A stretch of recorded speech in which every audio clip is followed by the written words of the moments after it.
खुद ही बेनकाब हो रहा है। अगर वो अमृतसर पर हमला करता है, अगर वो गुरुद्वारे पर पुंछ में हमला करता है, 3 लोगों की मौत होती है, तो हम समझ सकते हैं कि उसकी मंशा क्या है, वो किस तरफ बढ़ रहा है। इसी के साथ साथ संयुक्त राष्ट्र में भी पाकिस्तान ने झूठ बोला, जन्म से ही झूठ बोला, ये सब वो जानकारी दे रहे थे। लेकिन आज फिर जब उकसाया है, भारत ने 15 शहरों पर हमले को नाकाम किया है। ये बड़ी खबर इस वक्त की हम आपको बता रहे हैं और भारतीय सेना की ये बहुत बड़ी कामयाबी कहलाएगी, क्योंकि जो HQ-16 एयर डिफेंस सिस्टम था उनका, लाहौर का एयर डिफेंस सिस्टम हमने निरस्त कर दिया, क्योंकि हमारा सुदर्शन चक्र S-400 तैयार था। और ऐसे में LOC पर पाक गोलीबारी में हमारे लोग भी 59 घायल हुए हैं। ये जानकारी भी विक्रम मिस्री ने दी और तमाम जानकारियों के साथ उन्होंने बताया कि पाकिस्तान के खिलाफ और पाकिस्तान जब जब उकसाएगा हम कार्रवाई करेंगे। और आज इसी की सबसे बड़ी गवाही हिंदुस्तान ने दी है, भारतीय फौज ने दी है, क्योंकि जबरदस्त कार्रवाई हुई है। ये भारतीय सेना की बहुत बड़ी कामयाबी कहलाएगी।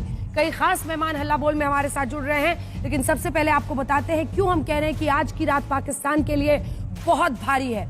वो इसलिए क्योंकि पाकिस्तान ने आज फिर नापाक कोशिश की। ये जो आप देख रहे हैं, पाकिस्तान ने जम्मू कश्मीर में लगभग कई सारी जगहों पर, एक के बाद एक, जम्मू, अवंतीपुरा, श्रीनगर, इन तमाम जगहों पर, 15 जगहों पर पूरे देश में, ये देखिए श्रीनगर, अवंतीपुरा, जम्मू, ये जम्मू कश्मीर है, जहां पर उन्होंने अपने SQ-16 से फायरिंग की कोशिश की और उसके बाद हमने उसको निरस्त कर दिया। अब आइए पंजाब में कुल 15 जगह है, गुजरात, राजस्थान, हर जगह बॉर्डरिंग स्टेट्स में तमाम जगहों पर। पंजाब आप सोचिए, पठानकोट, अमृतसर और सिख गुरुद्वारे पर तो जम्मू में हमला हुआ ही है, जो हमने आपको बताया है। इसी के साथ साथ कपूरथला, पंजाब में भी कई जगहों पर उन्होंने फायरिंग की। भारतीय सेना ने उसे निरस्त कर दिया है, क्योंकि S-400 यहाँ पर बिल्कुल चौकन्ना था। वहीं दूसरी तरफ अगर आप देखिए तो उसके बाद राजस्थान में पहुंचिए, राजस्थान में भी कई राज्य हैं जहां पर उन्होंने आज हमले की कोशिश की। सारी कोशिशें उनकी नाकाम हो चुकी हैं और हम अब आपको बताएंगे। पंजाब में पठानकोट, अमृतसर, कपूरथला, जालंधर, लुधियाना, आदमपुर, भटिंडा, चंडीगढ़ में भी कोशिश हुई। राजस्थान में नल, फलोदी, उत्तरलाई, ये तमाम जगह थी। गुजरात में भुज में उन्होंने हमला करने की कोशिश की। तो अलग अलग जो उन्होंने हमले किए हैं, हमने सबको निरस्त कर दिया है। भारतीय सेना की ये बहुत बड़ी कामयाबी रही है। आज की रात क्यों भारी है? क्योंकि हमारी तीनों सेनाओं को पाकिस्तान को मुंह तोड़ जवाब दे रही है। पाकिस्तान के जो बढ़ते गुनाहों की पूरी लिस्ट है पाकिस्तान की, उस पर हम प्रहार कर रहे हैं। S-400 यानी अपने सुदर्शन चक्र को निकालना पड़ा आज। 6 मई को रात के ऑपरेशन सिंदूर से बौखलाए पाकिस्तान ने कल रात भारत के 15 प्रमुख शहरों को निशाना बनाने की नाकाम कोशिश की। हमारी बेहद अलर्ट सेना ने पाकिस्तान के मंसूबे पूरे होने से पहले ही उसके एयर डिफेंस सिस्टम को निरस्त कर दिया। जो जवाबी कार्रवाई हो रही है, यही हम बार बार कह रहे हैं, हम जवाबी कार्रवाई कर रहे हैं। आपने पहलगांव में अपने प्रायोजित आतंकियों को भेजा था, हमने इंसाफ की टीम से मिले प्रधानमंत्री नरेंद्र मोदी। बड़ी खबर इस वक्त की हम आपको दिखा रहे हैं। आर्मी चीफ से मिले हैं प्रधानमंत्री नरेंद्र मोदी और चर्चा हो रही है, आगे की रणनीति बन रही है, जानकारी दी जा रही है। भारत ने जिस तरह की कार्रवाई की है, मतलब ये ऐसी चीजें हैं जो हमें घर बैठे पता नहीं चलती है, लेकिन ये बहुत बड़ी कामयाबी है दरअसल सेना की। आर्मी चीफ से मिले हैं प्रधानमंत्री नरेंद्र मोदी। पाकिस्तान धुआं धुआं नजर आ रहा है। आज सुबह से ही कहीं लाहौर में, कहीं रावलपिंडी में, कई जगहों पर जो भारत ने ड्रोन, और ये सब जवाबी कार्रवाई थी। अगर पंगा लोगे, अगर कोशिश करोगे, तो फिर तो हम जवाब देंगे। ये भारत ने पहले दिन से समझा दिया है। लेकिन जब अकल विनाशकाले विपरीत बुद्धि से, तो कहते हैं, आज पाकिस्तानी सांसद फूट फूट कर रोता बिलखता नजर आया। भारत एक तरफ ड्रोन, मिसाइल और बॉम्ब बरसा रहा है, दूसरी तरफ हमने जल प्रहार भी शुरू कर दिया। ये भी आपको जानना जरूरी है, क्योंकि दोनों ही जो हमारे डैम्स हैं, बगलिहार और दूसरा डैम, उसमें हमने पहले पानी रोका और उसके बाद हम उसे भारी तादाद में अब छोड़ रहे हैं। तो समझे पाकिस्तान की क्या होता है भारत से कोई भी परेशानी का सामना कराना या फिर भारत से पंगा लेना। कई खास मेहमान हमारे साथ जुड़ रहे हैं, हम आपका परिचय उनसे करा देते हैं, जिसके बाद हम चर्चा की शुरुआत आज करने वाले हैं। क्योंकि आज हम ये चाहते हैं, सुधांशु त्रिवेदी जी राष्ट्रीय प्रवक्ता और सांसद तो भारतीय जनता पार्टी के हमारे साथ जुड़ ही गए हैं, लेकिन हमारे साथ जो डिफेंस एक्सपर्ट्स यहाँ पर मौजूद हैं, उसमें स्क्वाड्रन लीडर गिनी चौधरी हमारे साथ जुड़ गई हैं, जो कि ड्रोन एक्सपर्ट के तौर पर हमारे पास साथ आई हैं आज, क्योंकि वो पायलट भी हैं और ड्रोन ऑपरेटर रह चुकी हैं। इसी के साथ साथ जो अगले मेहमान है ग्रुप कैप्टन राजीव कुमार नारंग साहब, retired senior fellow centre for air pass studies के, और दो खास मेहमान जो लगातार हमारे साथ इस कवरेज में मौजूद रहे हैं। हमारे साथ रिटायर्ड मेजर जनरल संजय मिश्रण साहब है डिफेंस एनालिस्ट के तौर पर, retired major general Bishambar Dayal साहब हमारे साथ हैं। लेकिन सुधांशु त्रिवेदी जी को भी दिखाइए, हमारे साथ जुड़ गए हैं, जिनके साथ हम चर्चा कर रहे हैं। लेकिन स्क्वाड्रन लीडर गिनी चौधरी, मैं आपके साथ शुरू करना चाहती हूँ। ये जो लाहौर वाली तस्वीरें हैं, जरा दिखा दीजिए लाहौर वाली तस्वीरें। ये जो ड्रोन्स गिर रहे थे और ये जो बहुत क्षति की भी तस्वीरें आ रही हैं, हमने ये जो हैरप ड्रोन्स इस्तेमाल किए हैं उसकी जानकारी भी जो हमने इकट्ठा की है, दिखा दीजिए।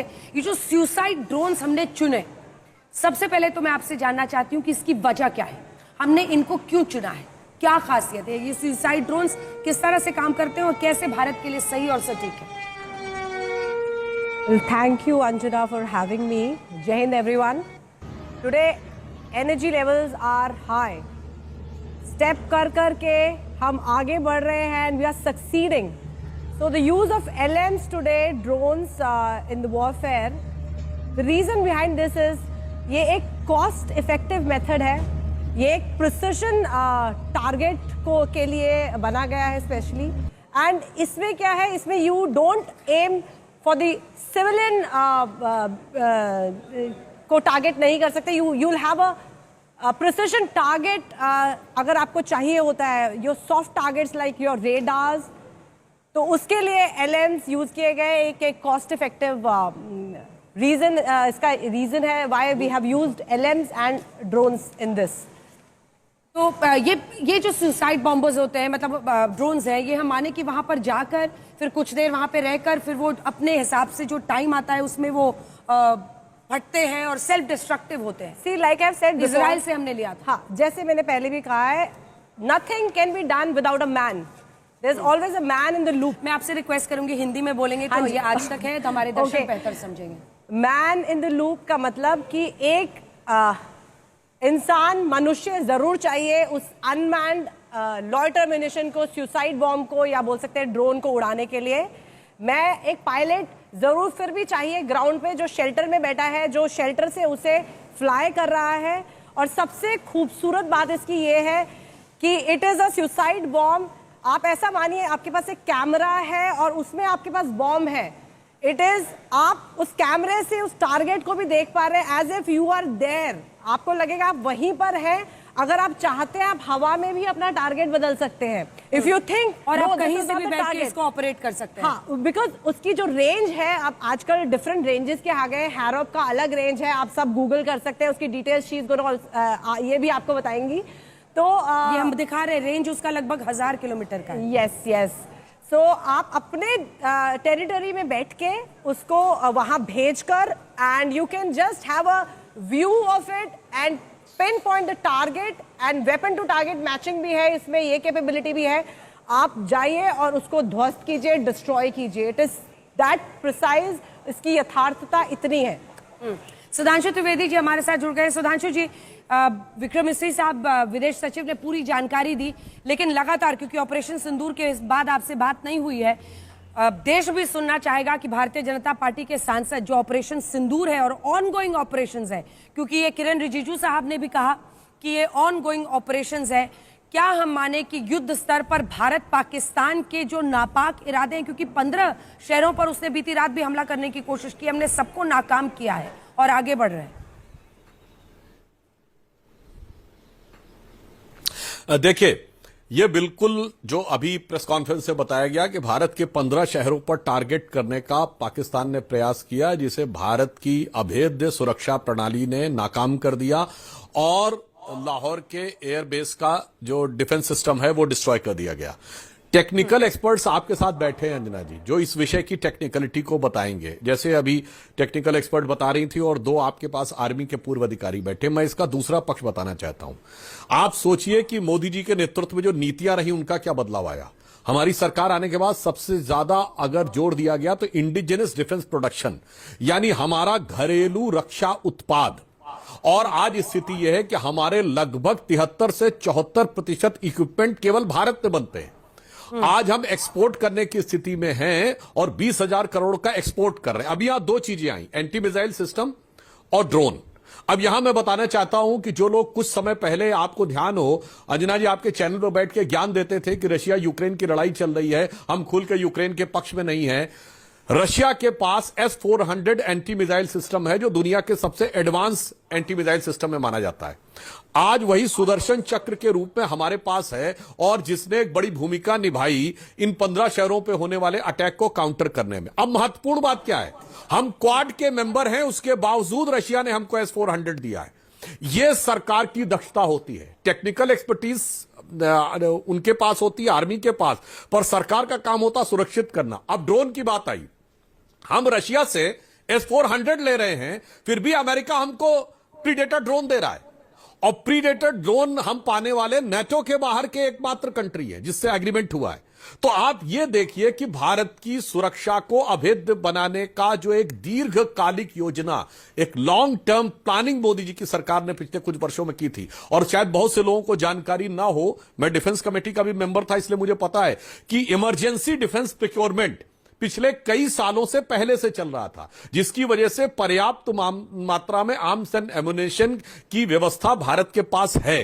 तो इस कारण से हम यह कह सकते हैं कि कूटनीतिक दृष्टि से भी भारत को सामरिक दृष्टि से कितना मजबूत किया जा सकता है, यानी डिप्लोमेटिक डायमेंशंस को मजबूत करते हुए भारत को मिलिट्री वाइज कितना स्ट्रांग किया जा सकता है, इसकी व्यवस्था सरकार ने करके रखी थी। और यह कारण है। अब यहां पे एक और बात भी है, वैसे देखिए एक्सपर्ट्स बोलेंगे, जो चाइना का सिस्टम है वो HQ-9 और 16, यहां पर कुछ विशेषज्ञों की यह भी राय है कि अगर वो इतना इफेक्टिव था तो हमारे जो मिसाइल के अटैक हुए उसको काउंटर करना चाहिए था। उसका एक और कारण भी हो सकता है कि भाई चाइना का क्लेम था, पर अगर रियल वॉर में उसके सिस्टम का यूज हुआ है तो पहली बार हुआ है। तो अब यह भी दिखाई पड़ता है कई बार, जैसे अब मैं दर्शकों के सामान्य समझ के लिए कह दूं, आप कोई गाड़ी खरीदते हैं तो वो कहते हैं इतना एवरेज देगी, मगर जब आप रियल में रोड पे चलाते हैं तब आपको समझ में आता है कि एवरेज और मेंटेनेंस का जो दावा कंपनी का था वो कितना नियर टू रियलिटी है। अब मुझे ऐसा लग रहा है कि इस डिफेंस सिस्टम को अगर देखें तो हमें यह भी समझ में आ रहा है कि जो हमारा डिफेंस सिस्टम है उसकी कैपेबिलिटी क्या है और उनकी भी। वैसे यहां पर जो टेक्निकल एक्सपर्ट्स उन्हें बेहतर पता होगा, S-400 की जो कैपेबिलिटी है वो लॉन्ग डिस्टेंस में भी ज्यादा है। अब दूसरी चीज आती है साहब, सेना के पास तो पहले भी क्षमता थी, मगर मैं ये फिर एक बात कहना चाहूंगा, हमारे इंजीनियर्स ने सैटेलाइट्स बनाए थे, हमने इंटरकॉन्टिनेंट मीडियम रेंज और कॉन्टिनेंटल बैलिस्टिक मिसाइल हमारी सरकार आने से पहले बनाई थी, मगर असॉल्ट राइफल नहीं बनती थी हमारे यहां, फाइटर प्लेन्स नहीं बनते थे। किसी के समझ में आ सकता है, इसका मतलब पूर्ववर्ती सरकारें उन्हें बनाना नहीं चाहती थी, कोई भी कारण रहा हो, कंपल्शन रहा हो, मैं इस समय दोष नहीं दे रहा हूं, मगर मोदी जी की सरकार ने आज बनाने का प्रयास किया तो आर्म्स एंड एमुनिशन के लगभग हर डायमेंशन में भारत काफी हद तक आत्मनिर्भर है। इसके लिए हमारी सरकार की नीति, हमारी सरकार की प्रोक्योरमेंट की नीति, हमारी सरकार की डिप्लोमेटिक नीति, उसने आर्मी के मनोबल को, यानी तीनों सेनाओं के मनोबल को स्ट्रांग करने और उन्हें सशक्त करने का उदाहरण दिया। एक अंजना जी मैं और याद दिलाना चाहता हूं, जल्दी से, अप्रैल 2019 में लोकसभा चुनाव के दौरान, दर्शकों को न याद हो तो मैं रिमाइंड कर रहा हूं, अचानक एक मैसेज आया था कि दोपहर 12 बजे प्रधानमंत्री राष्ट्र के नाम संबोधन देंगे। सब लोग घबरा गए थे कि अरे पता नहीं क्या चीज बंद होने वाली है, मगर शायद लोगों को न याद हो तो याद दिला दूं, वो 12 बजे आकर मोदी जी ने बताया क्या था कि भारत ने अर्थ की लोअर ऑर्बिट में आते हुए किसी भी ऑब्जेक्ट को सटीकता से डिस्ट्रॉय करने की कैपेबिलिटी हासिल कर ली है, और यह हासिल करने वाले हम दुनिया के सिर्फ चौथे देश हैं। अब कोई यह कहेगा कि इसकी प्रधानमंत्री को इसकी आवश्यकता क्या थी बोलने की, तो वो इसलिए थी हम सिर्फ चौथे देश हैं। उससे क्या होता है, जब भी कोई लॉन्ग रेंज मिसाइल आएगा तो वो लोअर ऑर्बिट से आकर नीचे आएगा, और अगर आप उसको सटीकता से डिस्ट्रॉय कर सकते हैं तो आप अपने शहरों को और इंस्टॉलेशंस को बचाने की एक बहुत मजबूत क्षमता रखने वाली कैटेगरी के देश में आ जाते हैं, जो सिर्फ 4 देशों के पास है। इसीलिए सब लोग जो है एटॉमिक वेपन और ये सारी बातें कहते हैं, इन चीजों की व्यवहारिक बात अलग है और जो यथार्थ की टेक्निकल बात है वो अलग है। इसलिए इस विषय को समग्र रूप से देखेंगे। और एक और बात देखिए, भारत ने तो यह कह दिया कि हमने तो टेररिस्ट को हेडक्वार्टर को किया है।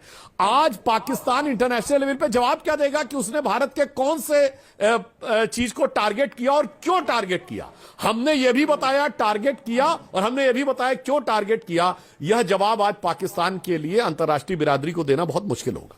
तीन बड़ी बात है जिस पर अब मैं चर्चा आगे ले जाना चाहती हूँ। एक तो आपने डिफेंस प्रोक्योरमेंट की बात की, तो इसमें कोई दो राय नहीं है कि चाहे वो S-400 हो जो हमने रूस से लिया, हालांकि थोड़ी बहुत अमेरिका कर रहा था उस समय, लेकिन हमने प्रेडेटर ड्रोन्स भी उनसे लिए हैं। इजराइल से हमने जो ये हैरप ड्रोन्स लिए हैं वो आज काम आ रहे हैं। तो सब कुछ अपना जो रेलेवेंस है उसके लिए हमने पूरी तैयारी की हुई थी और इसीलिए सेना को इतनी बड़ी कामयाबी मिली। दूसरी सबसे दिलचस्प बात आपने जो कही उससे हिंदुस्तानियों का दिल बाग बाग हो रहा होगा कि पाकिस्तान तो खैर चाइनीज माल के भरोसे बैठा है, इसीलिए उनका डिफेंस सिस्टम, हमारे जितने मिसाइल्स गए, स्कैल्प, हैमर, ड्रोन्स, किसी को वो रोक नहीं पाए। और जो हमारे सुसाइड ड्रोन्स वहां पर गिर रहे हैं उसको देख देख के वो कह रहे हैं कि हमने डिस्ट्रॉय किया है। वो खुद ही सुसाइड ड्रोन्स है, वो सेल्फ डिस्ट्रक्ट करते हैं, यानी वो खुद ही अपने आप को नष्ट कर लेते हैं। इजराइल से ये ड्रोन्स हमने पहले ली हुई हैं। आपने आत्मनिर्भर भारत की बात की, तो स्काई स्ट्राइकर्स का भी इस्तेमाल ऑपरेशन सिंदूर में किया गया है, जिस पर मैं बाद में बात करूंगी। लेकिन तीनों जो डिफेंस एक्सपर्ट हैं उनसे जल्दी जल्दी ले रहे हैं। आप जनरल मेसन इसको किस तरह से बताएंगे, क्योंकि मेरी नज़र में तो अगर वो दो मिलिट्री इंस्टॉलेशंस कई जगह पर, अगर इन 13 राज्यों में आप देखिए, 5 राज्यों में देखिए तो जो 15 जगह है वहाँ पर उसमें से कई सारी 13 मिलिट्री जगह थी जहाँ पर, एक बार वो नंबर्स भी चला दीजिएगा, हमारे दर्शकों को दिखाइए। वो कोशिश कर रहे थे कि जो हमारे सैन्य ठिकाने हैं उन पर हमला करें।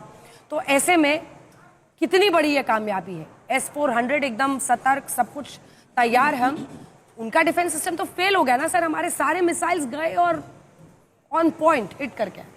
अंजना, मैं एक बहुत बड़ा स्टेटमेंट देना चाहूँगा। पाकिस्तान की ऑफेंसिव कैपेबिलिटी बिल्कुल ध्वस्त हो गई और उसका श्रेय जाता है पूरा अपना integrated air command control system को, कोई शक नहीं है। और इसमें तमाम हमारे पास जो वेरी शॉर्ट रेंज से शॉर्ट और उसके बाद मीडियम और लॉन्ग रेंज वेपन सिस्टम्स हैं, जो एयर डिफेंस सिस्टम्स हैं। सबसे लंबा है जो लॉन्ग रेंज में आ जाता है वो S-400 है। फिर हमारे पास सारी मिसाइल सिस्टम्स हैं, बराक 8 है, उषा AK है, आकाश है, इतनी सारी मिसाइल सिस्टम्स है। कहने का मतलब है ये मल्टी टियर्ड और मल्टी लेयर्ड है। तो पाकिस्तान ने जो कोशिश की है 15 शहरों पे मिलिट्री बेसिस पे हमला करने की, नाकाम हो गया। तो आज पाकिस्तान की जो ऑफेंसिव कैपेबिलिटी खत्म, दूसरा उसकी डिफेंसिव कैपेबिलिटी। देखिए, एक सेना में एक ऑफेंस होता है, एक डिफेंस होता है। डिफेंस भी उसकी हमने क्षतिग्रस्त कर दी है।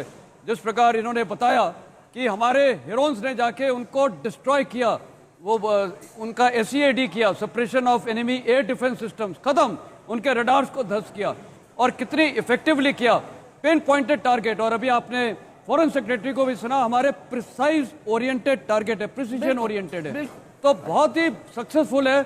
और आज पाकिस्तान अब घुटने पे आ गया है। मेरे को लगता है 1-2 दिन के अंदर बहुत कुछ फर्क होगा, शायद मुनीर को भी शायद आउट हो सकता है, बाहर हो सकता है। बिल्कुल अपने ही लोग जब समझ जाएंगे ये उसके कि क्या उसने किया है, गर्त में पूरे देश को डाल दिया है। जनरल दयाल, जल्दी से एक कमेंट आपसे, क्या युद्ध शुरू हो गया है?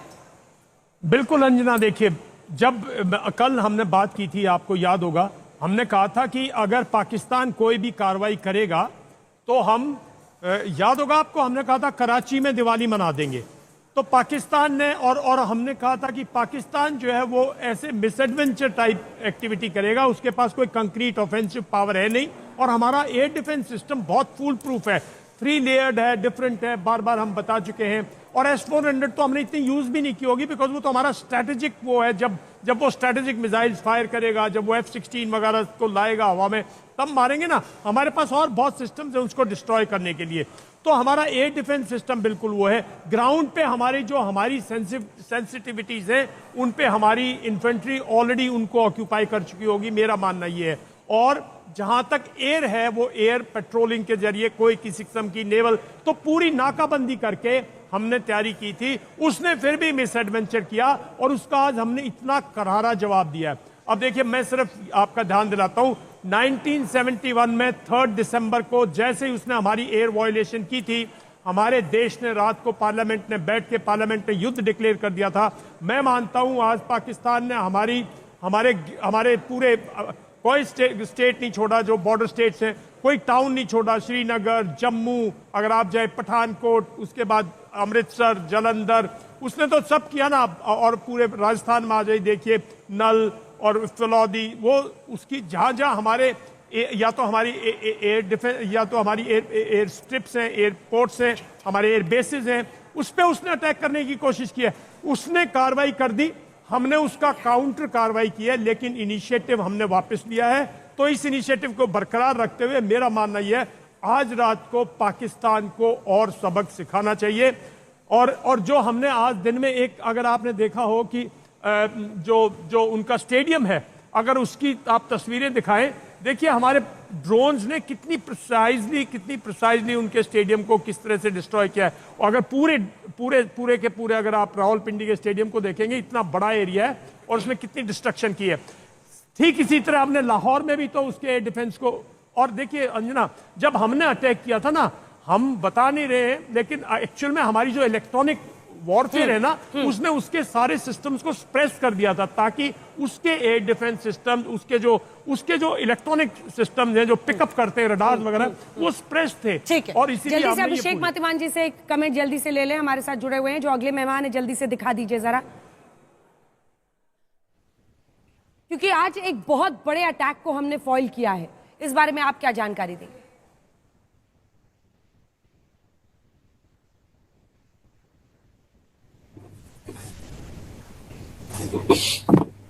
आई थिंक सर आपका गलत नाम मुझे, आप अभिषेक मातिमान जी हमारे साथ जुड़े हुए हैं? नहीं।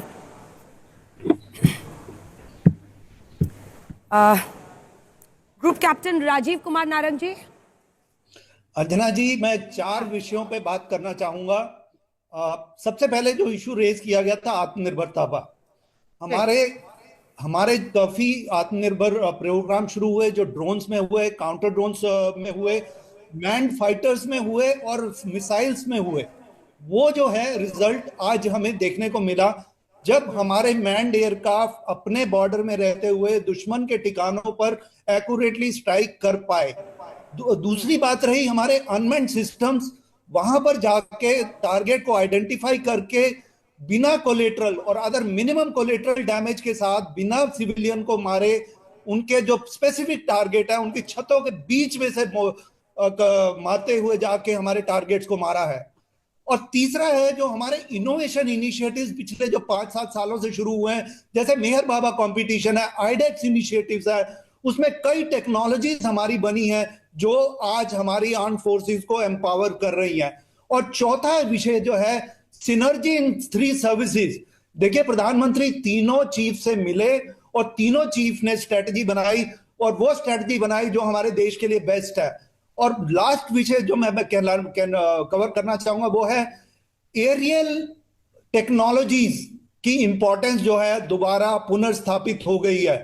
पहले लोग डरते थे कि एरियल टेक्नोलॉजी इस्तेमाल करेंगे तो न्यूक्लियर बम फट जाएगा और वो प्रॉब्लम होगी। हमने रियलाइज किया कि हमने एक इंपॉर्टेंट साइकोलॉजिकल बैरियर क्रॉस किया है। सबसे पहले पुराने, अगर आप हिस्ट्री में जाएं, सबसे पहले हमने बॉर्डर पोस्ट में अटैक किया, और पिछली बार बालाकोट में हमने डीप स्ट्राइक किया, और इस बार 9 उनके जो सेंटर ऑफ ग्रेविटीज हैं, जो उनके टेरर हब्स हैं, जो उनके टेरर क्रिएटर्स हैं, जो उनके ट्रेनिंग सेंटर्स हैं, उन पे अटैक किया, और वो भी बिना नुकसान पहुंचाए सिविलियंस को लार्जली। तो इसलिए ये जो कैपेबिलिटी है ये हमें प्रोवाइड की गई है। हमारी air capabilities, manned aircraft, unmanned aircraft, missile technologies, एक पूरा भारत की जो कैपेबिलिटी है वो डिस्प्ले में रही है। और नेवी और आर्मी के साथ एयरफोर्स ने मिलकर एक ऐसा कार्य करके दिखाया है जो पहले असंभव लगता था। और इसके लिए एक चीज और सामने आई है कि हमें एक इंटेलिजेंस चाहिए। देखिए, अगर आपको एग्जैक्ट मारना है तो आपके पास एग्जैक्ट लोकेशन होनी चाहिए। इस बार जो काम इंटेल पे हुआ वो भारत की सबसे बड़ी कामयाबियों में से एक है। यहां तक कि हम कह सकते हैं उसी से नींव रखी गई जिससे सब कुछ हुआ। सुधांशु जी, जल्दी से कमेंट आपसे। मुझे पता है आप रूलिंग पार्टी के सांसद हैं, टीवी पर कुछ भी कहना मुश्किल है, लेकिन क्या हम माने कि ये युद्ध की स्थिति आ चुकी है? क्योंकि हमने पहलगांव हमले का बदला लिया, हमने न्याय लिया अपनी महिलाओं के लिए, ऑपरेशन सिंदूर किया, लेकिन उसके बाद अगर वो 15 ठिकानों पर ऐसे हमला करता है और हम उसको फॉइल करते हैं उसके अटेम्प्ट्स को, तो क्या युद्ध शुरू हो चुका है? देखिए, पाकिस्तान ने तो अपनी तरफ से कह दिया था कि इंडस वाटर ट्रीटी, सिंधु समझौता रद्द करने को ही उनके रक्षा मंत्री ने कहा था ये युद्ध की घोषणा है, और पाकिस्तान की नेशनल असेंबली में फ्लोर ऑफ द हाउस में कहा था। मगर अभी जो विदेश मंत्रालय की प्रेस कॉन्फ्रेंस में कहा गया, अभी तक भारत ने सिर्फ प्रीएम्प्टिव काम किया है, यानी उनके एक्ट को काउंटर करने का काम किया है। तो मैं कह सकता हूं पाकिस्तान की तरफ से तो युद्ध की घोषणा हो चुकी है। भारत अभी अभूतपूर्व संयम बरतते हुए केवल अपने लक्ष्य को केंद्रित करके और उनके द्वारा किए जा रहे हमले को काउंटर कर रहा है। अभी हमने किसी भी मिलिट्री इंस्टॉलेशन को, उनके किसी स्ट्रेटेजिक इंस्टॉलेशन को, उनके किसी एनर्जी इंस्टॉलेशन को, उनके किसी सिविलियन इंस्टॉलेशन को टारगेट नहीं किया है, यद्यपि उन्होंने हमारे सिविलियन इंस्टॉलेशन को टारगेट करने का प्रयास किया है। तो इसके द्वारा हम दिखा सकते हैं कि हमारी क्षमता भी है और हमारे अंदर गंभीरता भी है। हाँ, यहां पर मैं एक बात और कहना चाहूंगा। देखिए, हम लोगों ने हाफिज सईद को, मसूद अजहर को यूएन से घोषित आतंकवादी घोषित करवा रखा था, तो जब हमने उसका हेडक्वार्टर डिस्ट्रॉय किया है तो इसको कोई नहीं कह सकता कि हमने उनका कोई स्ट्रेटेजिक टारगेट या सिविलियन टारगेट डिस्ट्रॉय किया। वो सीधे सीधे टेररिस्ट टारगेट है। उनके लिए यह कहना बहुत मुश्किल है। एक पॉइंट मैं और बता दूं, देखिए, सरकार की जो व्यापक नीतियां थी उसको समझिए। हमारा जैसे 3-4 एयरपोर्ट बंद हुए, जम्मू, श्रीनगर और चंडीगढ़ में। आप याद करिए, मोदी सरकार आने से पहले जो एयरपोर्ट्स थे वो दुगने से अधिक हो चुके हैं। तो आज भारत में सिविल एविएशन का सेक्टर इतना बड़ा है कि 2-3 एयरपोर्ट बंद होने से हमें उतना फर्क नहीं पड़ता। पाकिस्तान में लाहौर का एयरपोर्ट बंद होने से उनकी लगभग आधी सिविल एविएशन सेक्टर बैठ जाती है, क्योंकि लाहौर और कराची और थोड़ा हद तक इस्लामाबाद, मेनली उनके 3 ही सेंटर है। मैं दूसरा उदाहरण देता हूं। पेट्रोल पर जो हमारी डिपेंडेंस थी उसको कंट्रोल करने के लिए लॉन्ग रन समझिए, अगर हमारा almost 100% electrification of railway network हो गया तो हमारी उस पर डिपेंडेंसी कम हो गई। रशिया से जो हम ऑयल ले रहे थे तो हम सिंगल सोर्स से ऑयल नहीं ले रहे हैं। वॉर के समय सब चीजें बहुत काम करती हैं कि एक सिंगल सोर्स से आपको ज्यादा दबाया जा सकता है। और जो हमने जो उसका यूज किया था इथेनॉल का, जो 20% ब्लेंडिंग हो गई है, उसने भी हमारा प्रेशर कम किया है। आप इस ढंग से देख सकते हैं कि जो एक व्यापक भारत के विकास का एक सुदृढ़ीकरण की व्यवस्था रखी गई पिछले 10 सालों में, वो आज हमारे लिए एक बहुत बड़े सुरक्षा कवच का काम कर रही है। क्योंकि लड़ाई सिर्फ ऐसा नहीं है कि सिर्फ वहां पे लड़ी जाती है। आज साइबर सिक्योरिटी की भी बात है। आप याद करिए, करीब 1-1.5 साल पहले भारत ने पाकिस्तान की सेना की वेबसाइट हैक करके दिखा दिया था, तो क्या साइबर अटैक नहीं हो रहे होंगे? आज भारत ने वह भी कैपेबिलिटी हासिल की हुई है कि हम साइबर अटैक्स को भी काउंटर कर रहे हैं। तो इसलिए मैं दर्शकों को सिर्फ बताना चाहता हूं कि आज अगर भारत इस स्थिति में दिख रहा है तो इसके लिए बहुत लंबे समय से, 10 वर्षों से जो प्रयास किया गया है, पूर्ववर्ती सरकारों के भी प्रयास रहे होंगे, मैं उससे इनकार नहीं करता हूं, परंतु आज की जो ये दक्षता और दृढ़ता दिखाई पड़ रही है, ये अगर 10 वर्षों में इतनी दूरदृष्टि रखकर प्रधानमंत्री जी ने काम नहीं किया होता तो शायद चुनौती आसान नहीं होती। और मैं एक और बात कहूंगा, दूरदृष्टि के साथ साहस भी होना चाहिए। न्यूक्लियर थ्रेट और न्यूक्लियर की बात करने के बाद, जैसा कि अभी हमारे रक्षा विशेषज्ञ बोल रहे थे, हमने पहले सर्जिकल स्ट्राइक की उरी के बाद तो हमने एक कैंप को डिस्ट्रॉय किया, फिर हम बालाकोट में उससे एक स्टेप आगे गए, हमने लॉन्चिंग पैड को डिस्ट्रॉय किया, और इस बार हमने हेडक्वार्टर्स को डिस्ट्रॉय किया, और इवन पाकिस्तान के पंजाब के अंदर तक जाके किया। अर्थात हम अपनी सुरक्षा को ध्यान में रखते हुए और अपने ऊपर होने वाले हमले का समुचित प्रतिकार करते हुए स्टेप बाय स्टेप आगे बढ़ रहे हैं। इसके लिए एक साहस और क्षमता भी चाहिए। इसलिए ये जो हो रहा है इसमें हमारी सेना की दक्षता और हमारी टेक्निकल कैपेबिलिटी के साथ सरकार ने जो व्यापक योजनाएं बनाई है, उन्होंने भी एक बहुत महत्वपूर्ण भूमिका निभाई। एक कमेंट जल्दी से मैं आपसे लेना चाहती हूं, क्योंकि जब आत्मनिर्भर की और इंडिजिनस की बात हो रही है तो खबर आई कि हमने स्काई स्ट्राइकर्स का भी ऑपरेशन सिंदूर में इस्तेमाल किया है। ये क्या है और इससे क्या फायदा है? बिल्कुल, डेफिनेटली अंजना, जैसे हम सुबह से इस बारे में बात कर रहे हैं कि लॉयटर म्यूनिशन, इजरायली टेक्नोलॉजी जो एयरफोर्स यूज कर रही है, at the same time same technology which जो आर्मी यूज कर रही है, indigenously procured by a company इन बैंगलोर से ये इंडिजिनसली प्रोक्योर्ड आत्मनिर्भर भारत जो हम कहते हैं, sky strikers are there, they are LMs which army is using in current warfare. So the technology जो आज हम वॉर लड़ रहे हैं, it is not a conventional, जो एक पुराने जमाने का वॉर नहीं है ये। ये है आज एक टेक्नोलॉजी का वॉर, एक स्ट्रैटेजी का वॉर। एंड जिस तरह से परफॉर्मेंस चल रही है, प्रिसिशन अटैक्स चल रहे हैं, it is commendable and hats off to our forces.